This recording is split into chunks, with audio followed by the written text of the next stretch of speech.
আমার একজন বোন আছে যার হাজবেন্ড তার থেকে দূরে অবস্থান করেন। মাঝে মাঝে তিনি যখন উত্তেজিত থাকেন তখন ঘনিষ্ঠভাবে বোনকে ভিডিও কলে আসতে বলেন। এবারে শরীয়তের বিধান কি? কাপড়ে মজি লাগলে কি কাপড় নাপাক হয়ে যায়? কাপড়ে মজি লাগলে করণীয় কি? একাকী নামাজ পড়ার সময় কেরাত পড়ার বিধান কি? ঠোঁট না নেড়ে কেরাত পড়লে কি সালাত আদায় হবে? কর্মব্যস্ততার কারণে অনেক সময় ওয়াক্ত মতো নামাজ পড়া সম্ভব হয় না, কিন্তু প্রতিদিনই পরে কাজা আদায় করে নিয়ে ঠিক গুনাহ হবে? পিরিয়ড চলাকালীন সময় ঘর থেকে বের হওয়ার সময় আয়াতুল কুরসি পাঠ করা যাবে কিনা? মৃত্যুর পর মৃত ব্যক্তির পাশে বসে কোরআন তেলাওয়াত করার বিধান কি? জুমার খুতবা ছুটে গেলে শুধু জুমার নামাজ পড়লে কি জুমা আদায় হবে? আমার হাজবেন্ড প্রচুর ধূমপান করে, অনেক চেষ্টা করে তাকে ধূমপান করা থেকে ফেরাতে পারছি না, এখন আমার করণীয় কি? ইসলামের ধূমপান সম্পর্কে কি বলে? প্রিয় দর্শক, আর বিলম্ব না করে আসুন আমরা প্রশ্নোত্তরের আলোকিত ভ্রমণে প্রবেশ করি। এমনি জাহিদুল ইসলাম আপনি লিখেছেন, হায়েজ অবস্থা মৃত ব্যক্তিকে গোসল দেওয়া যাবে কিনা? উত্তর হলো দেওয়া যাবে, দেওয়া যাবে না ব্যাপারটা এরকম নয়, তবে অন্য লোক থাকলে সন্দেহাতীতভাবে তারা দিবেন। মৃত ব্যক্তিকে যদি হায়েজ অবস্থা থেকে গোসল দেন, গোসল হয়ে যাবে। এরপরে এমডি আলামিন লিখেছেন, জুমার খুতবা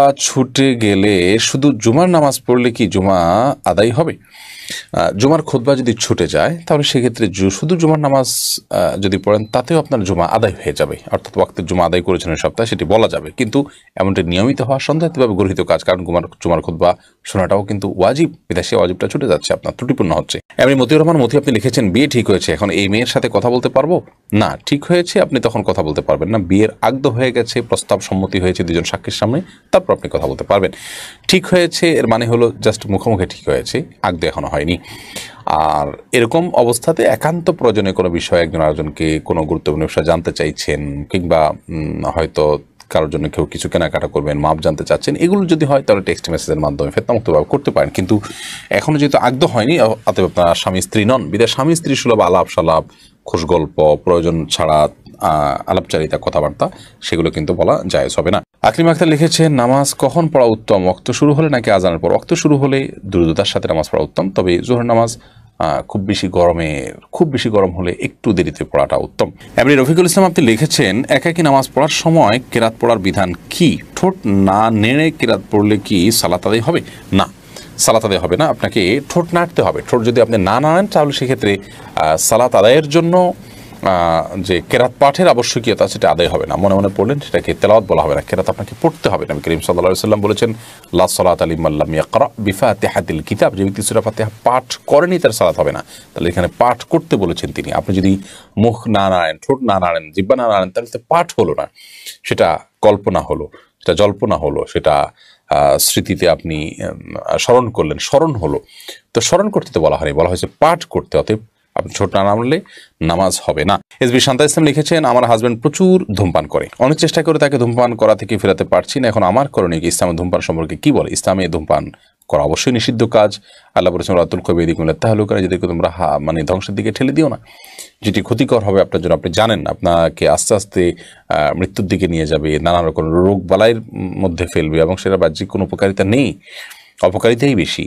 তো সেক্ষেত্রে সেটি নিষিদ্ধ, নাজায়েজ, গুনাহের কথা। বিধায় আপনার স্বামীকে আপনি বোঝানোর চেষ্টা করবেন, আল্লাহর ভয় দেখাবেন, এবং অন্যদেরকে দিয়ে বোঝাবেন, তার জন্য আল্লাহর কাছে দোয়া করবেন, বিভিন্ন উদ্যোগ আপনি গ্রহণ করবেন। আসমা আক্তার জাকি আপনি লিখেছেন, নামাজ সঠিকভাবে পড়ার চেষ্টা করি, তাও মনে হয় যেন ভুল হচ্ছে, এর জন্য সিজদায়ে সাহু দেই, এই অবস্থায় আসলে করণীয় কি? আপনি যদি সঠিকভাবে পড়ে থাকেন, এরপরে মনে হচ্ছে ভুল হচ্ছে, এই মনে হচ্ছে ভিত্তিতে সিজদা সাহু আপনি দিবেন না। পার্টিকুলার কোনো ভুল যদি হয়, একেবারে জানলেন নির্দিষ্ট করে যে আমার এই ভুলটা হয়েছে, তার ভিত্তিতে আপনি সিজদা সাহু দিবেন। অনেকে এরকম ধোঁয়াশাপূর্ণ জাস্ট ওই মনে হয়েছে কোনো ভুল হতেও পারে হলে এরকম ওয়াসওয়াসা, নিজের ভেতরে যে এক ধরনের সংশয় কাজ করে, এটা এক ধরনের রোগ বলতে পারি, সেই রোগের কারণে তিনি সিজদা সাহু দিচ্ছেন, এটা মোটেও উচিত নয়। ঠিক একইভাবে হজে বা উমরায় গেলে অনেকে অযথাই দম দেন, যে কোনো ভুল আমার হয়ে থাকতে পারে তো একটা দম দিয়ে দিলাম। না, এরকম কোনো দমের নির্দেশনা শরীয়ত আমাদেরকে দেয়নি, বরং আমরা দম দেব যখন আমাদের কোনো ভুল ধরা পড়বে নির্দিষ্টভাবে, সেটি জাস্ট সন্দেহ দূরের জন্য থোক কোনো দম দিয়ে দেওয়া, নিজের সংশয় দূরের জন্য, অথচ কোনো ভুল হয়েছে কিনা সেটা আমি নিজেও জানি না এবং পরিষ্কার না, স্পষ্ট না, তাহলে সেক্ষেত্রে এটি শরীয়তের কোনো নির্দেশনা নয়। এরপর মেহেদি DIR দেখে আপনি লিখেছেন, মৃত্যুর পর মৃত ব্যক্তির পাশে বসে কোরআন তেলাওয়াত করার বিধান কি? মৃত ব্যক্তির পাশে কোরআন তেলাওয়াত করার বিশেষ কোনো প্রয়োজনীয়তা নেই। কোরআন তেলাওয়াত যিনি করবেন, জোরে জোরে যখন তেলাওয়াত করি তখন আমরা জীবিত মানুষকে শোনাবো, মৃত ব্যক্তিকে তার শোনাতে পারবো না। ওমা আনতা বিমুসমিউন মানফিল কুবুর, যার কারণে মৃত ব্যক্তির পাশে বসে কোরআন তেলাওয়াত করতে হয় এরকম কোনো নির্দেশ কোরআন হাদিস আমাদেরকে দেয়নি। মৃত ব্যক্তিকে দ্রুততার সাথে গোসল দিয়ে জানাজা দাফনের মাধ্যমে তাকে বিদায় জানাতে হবে, সেটি হলো কোরআন এবং হাদিস কর্তৃক নির্দেশনা, অতএব সেটি আমরা করব। আর এর বাইরে তার জন্য ভাড়াটিয়া লোক দিয়ে অনেকে কোরআন তেলাওয়াত করেন, অথবা ভাড়াটিয়া ছাড়াও আপনার চারপাশে ঘিরে তেলাওয়াত করা, এরকম কোনো নির্দেশনা কোরআন এবং হাদিস থেকে দেওয়া হয়নি। এম সালমা লিখেছেন, পিরিয়ড চলাকালীন সময় ঘর থেকে বের হওয়ার সময় আয়াতুল কুরসি পাঠ করা যাবে কিনা? পিরিয়ড চলাকালীন সময় কোরআন কারীম তেলাওয়াত করবেন না, এটাই জমহুর আমাদের মত।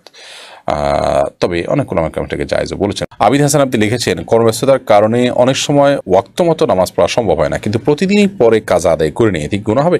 অবশ্যই গুনাহ হবে। নিয়মিত আপনি যদি এটা করেন তাহলে সেটা এক ধরনের অপরাধ, আপনি সালাতকে সমত আদায় করছেন। আল্লাহ বলেছেন, ইন্না সালাতা কানাত আলাল মুমিনিনা কিতাবাম মাওকুতা, নিশ্চয়ই সালাত ইমানদারদের জন্য নির্দিষ্ট সময়ে পড়াটা এটা আল্লাহ তাআলার পক্ষ থেকে অবধারিত ফরজ করা হয়েছে। বিধায় সেই ফরজটাকে অবলীলা প্রতিদিন আপনি লঙ্ঘন করে যাবেন তথাকথিত ব্যস্ততায়, এই ব্যস্ততা আপনার জন্য জায়েজ নয়। আপনার ঈমান ধ্বংস হয়ে, তাকওয়া ধ্বংস হয়ে, আখিরাত এবং জান্নাত ধ্বংস হয়ে যদি দুনিয়ার অনেক কিছু অর্জন হয়, সেই অর্জনটা আপনার কাছে তুচ্ছ, সেটা আপনি গ্রহণ করার কথা নয়। আপনাকে যদি নিঃশ্বাস আটকে রেখে কাজ করতে বলা হয় এবং তার বিনিময়ে আপনাকে অনেক টাকা অফার করে, আপনি নেবেন না, কারণ জানে না থাকলে, জীবনে না থাকলে, বেঁচেই না থাকা গেলে এই টাকা দিয়ে আমি কী করবো? ঠিক একইভাবে নামাজে যদি পড়তে না পারি, আমার আখিরাত পুরোপুরি ধ্বংস হয়ে যায়, তাহলে সেক্ষেত্রে এই ব্যস্ততার কী মানে থাকতে পারে?